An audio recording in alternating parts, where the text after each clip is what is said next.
আগুনে পুড়ে মারা গেলে শাহাদাতের মর্যাদা লাভ করবেন।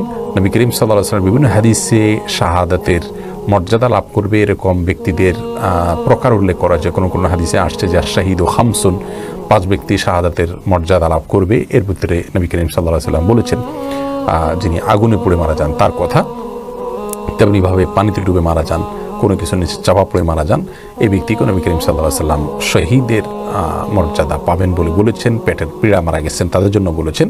আবু দাউদের একটা হাদিসে আসছে ওয়াসাহিবুল হারিকে শহীদ, যে ব্যক্তি আগুনে পুড়ে মারা গেলেন তিনি শহীদ হবেন, অর্থাৎ শহীদের মর্যাদা পাবেন। তবে এই শহীদ আল্লাহর রাস্তায় নিজের জীবন বিলিয়ে যিনি শহীদ হয়েছেন আল্লাহর দ্বীনকে বুলন্দ করবার জন্য, তার সমপর্যায়ের শহীদ হবেন না। তিনি হবেন শহীদে হাকিকি বা প্রকৃত অর্থে এবং সার্বিক বিচারে শহীদ। আর এভাবে যারা মৃত্যুবরণ করেন তারা হলেন হুকমান শহীদ, অর্থাৎ বিধানগতভাবে তাদেরকে শহীদ বলা হবে।